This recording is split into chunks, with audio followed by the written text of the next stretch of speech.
오늘처럼 날씨가 더우나 아니면 지난주처럼 비가 많이 오나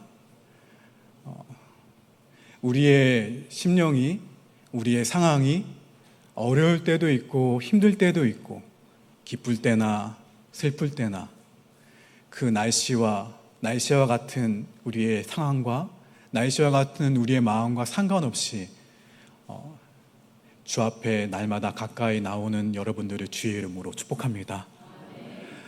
오늘 찬양대의 전주만으로도 은혜가 되었습니다. 여러분, 오늘 본문은 다윗의 아들 압살롬이 반란을 일으켜서 쳐들어오자 다윗이 예루살렘 성을 버리고 도망가는 장면이 나오는 본문입니다. 아마 다윗의 인생 가운데에서 이렇게 비참한 날은 없었을 것입니다.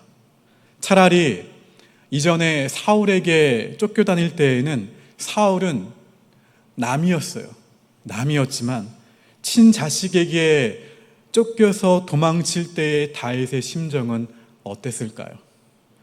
다윗은 아마 자신의 죄에 대한 대가가 얼마나 큰지를 알게 되었을 것입니다. 오늘 본문을 통해서 우리는 우리의 신앙생활에 대해 묵상할 내용이 있어요. 첫 번째는 다윗이 이러한 죄의 결과를 겪는 것이 죄에 대한 심판이 아니라 하나님의 징계라는 거예요.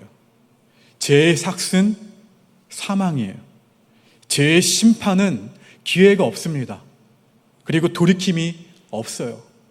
심판이 있다면 그 기회는 없습니다. 돌이킬 수 있는 기회가. 죄의 심판이 아니라 이 순간은 하나님의 징계인 거예요. 징계는 뭡니까? 하나님이 사랑과 애정으로 회복시키시기 위한 하나님의 축복이요 전략적인 방법이 징계예요. 징계가 아니고서는 죄에서 돌이킬 수 없으니까, 죄의 길을 떠나지 못하니까 하나님은 그 징계라는 방법을 통해서 돌이키게 하시는 거예요. 하나님은 용서하셨기 때문에 다윗을 살려주셨어요. 다윗의 왕위를 그대로 보존시켜 주셨고 다윗에게 약속하신 영적인 축복을 거두지 않으셨습니다. 다윗의 가문에서 메시아가 나셨고 그 다음에 그 나라와 다윗의 모든 것을 견고하게 하셨지만 하나님은 다윗에게 고통과 아픔을 심어주는 일을 허락하셨다는 거예요. 가장 소중한 것, 가장 영적인 것을 두고 다윗이 고통받고 괴로워할 만한 것들을 치셨다는 거예요. 오래전부터 해오던 것이 어떤 것이 드러나게 되면 우리는 그것을 중독이라고 합니다. 중독에는 눈에 보이는 중독이 있고 눈에 보이지 않는 중독이 있습니다. 드러나는 중독이 있고 드러나지 않는 중독이 있어요. 남에게 해를 끼치는 중독이 있고 남에게 해를 끼치지 않는 중독이 있어요. 중독은 어떠한 것이든 인생을 갉아먹습니다. 이렇게 중독된 모습으로는 하나님의 거룩한 성품에, 하나님의 역사에 참여할 수가 없어요. 결국 다윗에게 이러한 혹독한 시간을 주신 이유는 죄에서 완전히 빠져나오라는 거예요. 다윗 속에 알게 모르게 있는 그 죄까지 깨끗하게 씻어내는 작업이 징계였어요. 우리가 하나님의 도구로 아름답게 쓰임받을 때 하나님은 우리를 먼저 깨끗하게 되기를 원하시고 깨끗하게 만드신다는 거예요. 하나님의 거룩함에 우리를 초청하시는 것입니다. 그런데 우리가 죄된 모습을 가지고 나아갈 수가 없어요. 하나님의 거룩한 백성으로 살아갈 수가 없다는 거예요. 하나님은 하나님의 백성으로 삼기 위해 430년간 애굽에서 고생한 이스라엘 백성들을 광야로 몰아내어서 40년 동안 다시 고생을 시키십니다. 왜냐하면 이스라엘 백성이 애굽을 탈출하는 데 걸린 시간은 보름, 15일이면 충분했지만 이스라엘 백성들에게 새겨져 있는 애굽의 더러운 속성을 뽑아내는 데는 40년이라는 시간이 걸렸기 때문에 그래요. 그렇게 혹독하게 해서야 약속하신 그 가나안 땅에 비로소 들어갈 수 있는 하나님의 백성이 될 수 있었기 때문에 하나님이 연단하신 거예요. 우리 히브리서 말씀 12장 5절과 6절 말씀을 화면을 보고 읽겠습니다. 시작.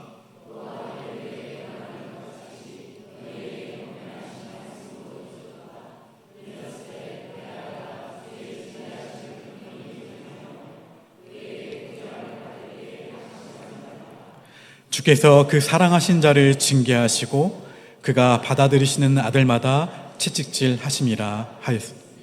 사랑하지 않는다면 심판이에요. 사랑하시니까 채찍질을 하시는 거예요.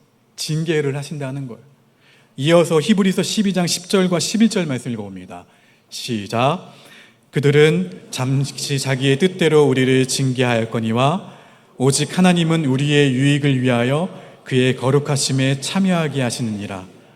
무릇 징계가 당시에는 즐거워 보이지 않고 슬퍼 보이나 후에 그로 말미암아 연단받은 자들은 의와 평강의 열매를 맺느니라. 방금 읽은 히브리서 말씀을 묵상해 보면 징계를 받는 그 당시에는 어때요? 슬퍼 보이지만, 고달퍼 보이지만 사실은 하나님이 나를 포기하지 않으신다는 증거예요. 끝까지 하나님의 거룩한 성품으로 초청하신다는 사실을 우리가 깨닫게 됩니다. 그래서 시련과 환난을 만나면 어떻게 하라고 말씀하세요? 기뻐하라 말씀하신 거예요. 작은 것은 잃어버려도 큰 것을 얻기 위해, 일시적인 것은 잃어버려도 영원한 것을 얻기 위해 시련과 고난을 통해서 아름답게 세워가시는 거예요. 하나님은 다윗이 가지고 있었던 사고, 다윗이 가지고 있었던 생활 방식, 그리고 여러 가지 시련과 환난을 겪으면서 만들어진 그 버려야 될 그 습관을 하나씩 하나씩 고치시는 거예요. 고치고 변화시키고 제거하시기 위해서 또 다른 시련과 환난을 주십니다. 그리고 다윗은 그것을 통해서 하나님 앞에서 자신을 보게 돼요. 그래서 훗날 다윗이 나이가 들어서 몸이 추워졌을 때 신하들이 몸을 따뜻하게 해줄 수 있는 방법 가운데 어떤 방법을 강구하냐면 젊은 여인을 보내주어요. 그리고 다윗은 그 여인을 범하지 않습니다. 죄를 짓지 않았다는 거예요. 다윗이 마지막 순간까지 하나님을 의지하고 하나님 앞에 정결하게 살 수 있는 힘은 이 연단에서 나온 거예요. 징계를 통해 얻게 된 그 연단을 통해서 얻게 된 힘에서 나온 거예요. 하나님은 죄가 얼마나 무서운지를 보여주십니다. 쉽게 죄를 짓지 말라는 거예요. 죄는 지난주에도 말씀을 드렸죠. 하나님을 업신 여기는 것으로 그 속에서 죄가 나와요. 하나님의 말씀과 하나님의 능력을 귀하게 여긴다면 그럴 수가 없어요. 하나님은 이러한 죄에 대해서는 절대로 용납하지 않으십니다. 하나님, 제가 잘못했습니다. 인정하고 즉각적으로 회개할 때 죄의 아픔은 겪지만 그 죄를 반복하지 않도록 하신다는 거예요. 우리가 한 번 지은 죄는 우리 속에 죄를 짓는 하나의 패턴으로 형성이 돼요. 하나님은 바로 그것을 끊기 위해 우리를 주목하신다는 거예요. 사랑하는 여러분, 잘못한 것을 그냥 지나가지 말고 그것이 내 삶에 죄를 짓는 방식이 되지 않도록 하나님께 드리는 회개의 모습이 중요하다는 거예요. 시련과 환난 앞에서 낙담하지 마시기 바랍니다. 하나님은 사랑하는 자를 징계하세요. 그것을 받아들이는 자녀들에게만 채찍질 하십니다. 무엇이든지 정상적으로 얻으면 은혜인지 몰라요. 당연한 것이 아니라는 사실을 우리가 알게 될 때 하나님의 은혜에 감사하고 찬양하는 거예요. 그 은혜를 깨닫기까지는 일상적으로 편하게 생각하는 것을 잃고 하나님이 주시는 연단과 아픔을 겪을 수 있다는 거예요. 그때 그 모든 것이 하나님의 은혜임을 알아야 됩니다. 오늘 본문을 통해 우리가 묵상할 마지막 내용은 하나님은 징계하시는 가운데에도 하나님 앞에 우리가 간절히 구할 때 위로하시는 분이라는 거예요. 두 가지 사건이 있었는데 하나는 다윗이 밧세바로부터 낳은 아들을 하나님이 데려가시는 부분이에요. 다윗은 아들을 데려가신다는 그 이야기를 듣고 밧세바와 같이 밥도 먹지 않고 간절하게 기도했습니다. 어떠한 기도입니까? 주신 자녀를 살려달라는 기도였겠죠. 눈물을 흘리며 땅바닥에 엎드렸어요. 자녀를 떠나보내는 그 부모의 아픔으로 하나님 앞에 간절하게 기도했어요. 하지만 그 아이가 죽고 나자 다윗은 믿음으로 그것을 어떻게 하냐면 받아들입니다. 사무엘하 12장 22절과 23절 화면을 보고 읽겠습니다. 시작.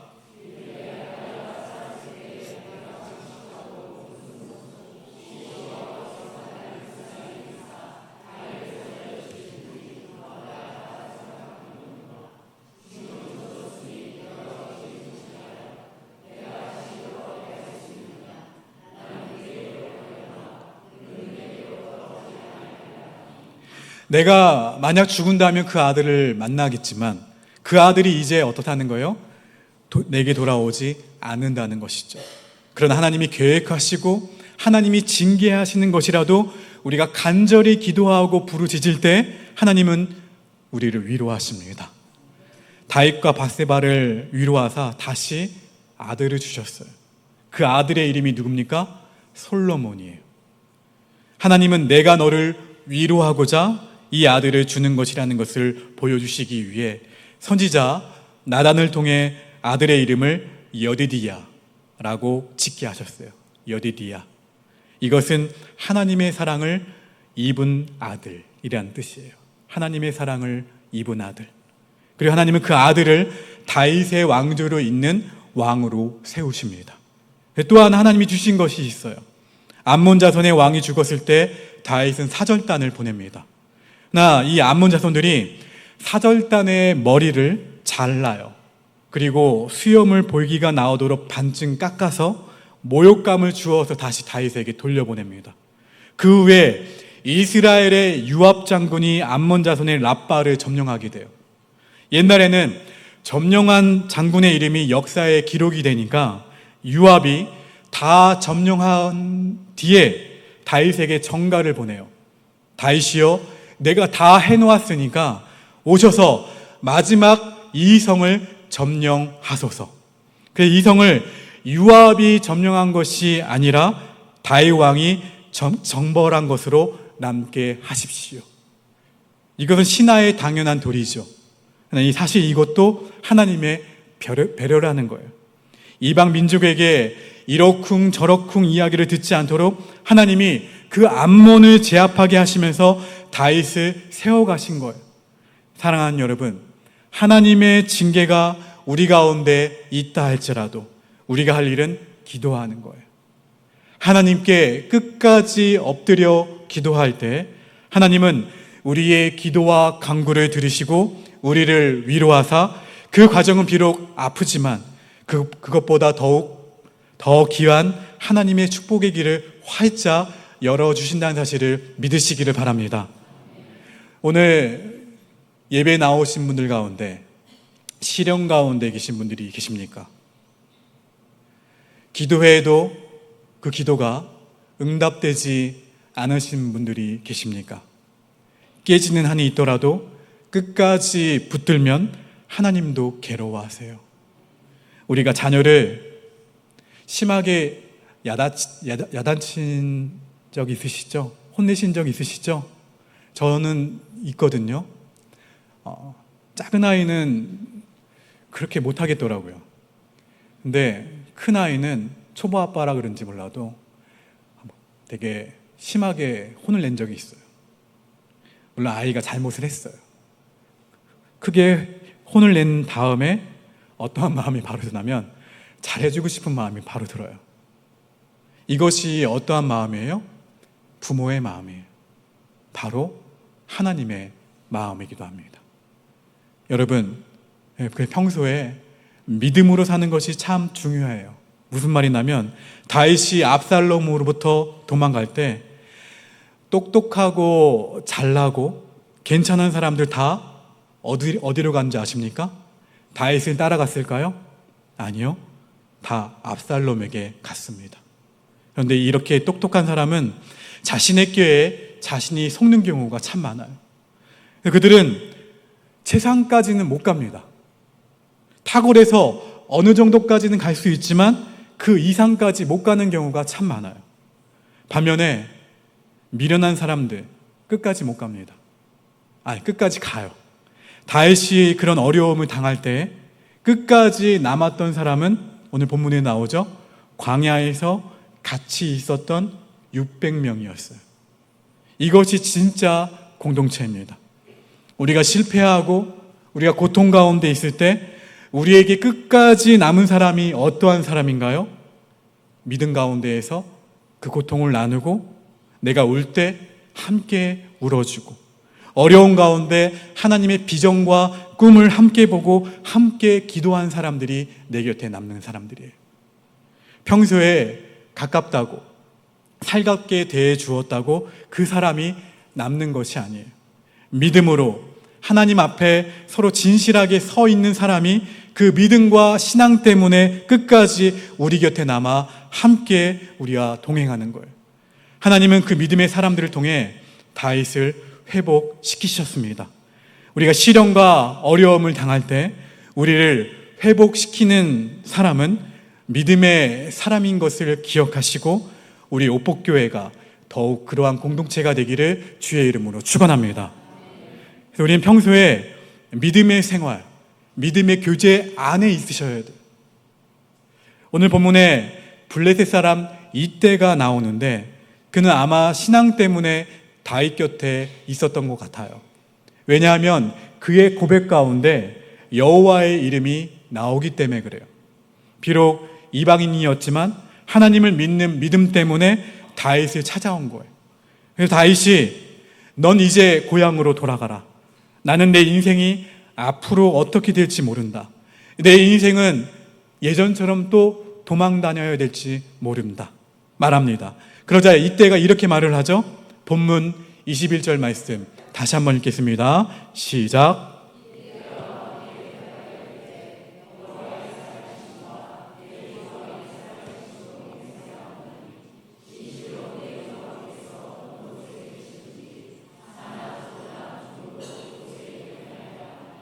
사랑하는 성도 여러분, 그래서 지난주에 구역 소풍대회를 했잖아요. 구역이 개강할 때, 구역 예배가 개강할 때, 종강할 때 1년에 한 4번 정도 되잖아요.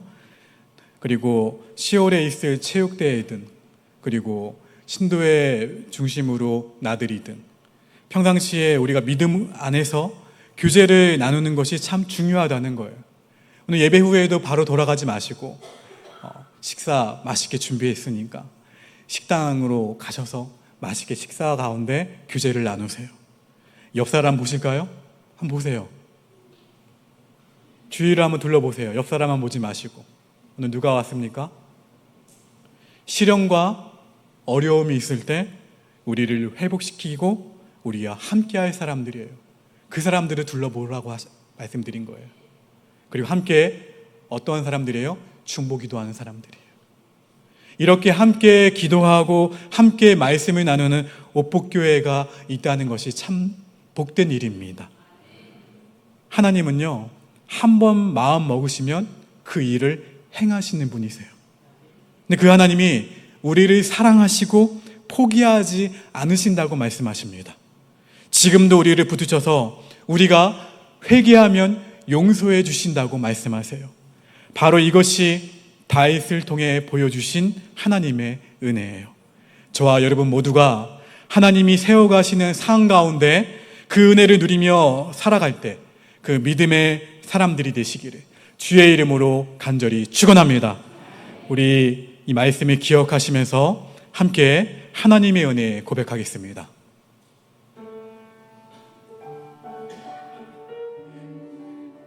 우리 아픈 부위에 손을 한번 얹겠습니다. 하나님, 이 시간 심령이 아픈 사람들은 마음에, 육신의 어려움으로 고통당하고 있는 자들은 아픈 부위에 손을 얹었습니다.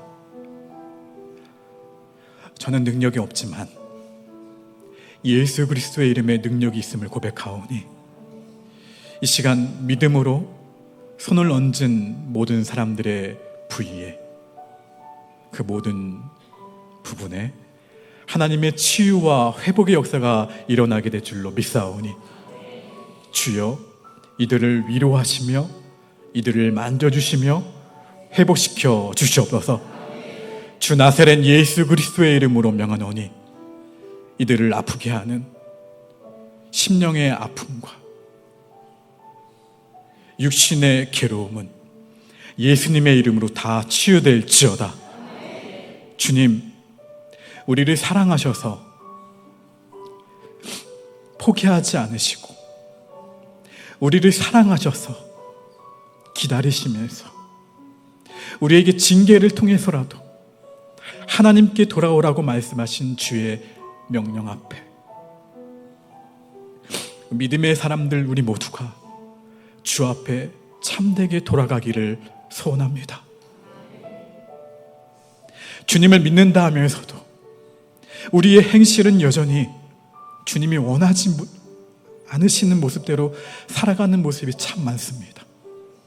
가정에서, 일터에서 우리가 예수 그리스도의 말씀대로 살아간다면 우리의 행실을 보고 믿지 않은 사람들이 주님을 만나게 될 텐데,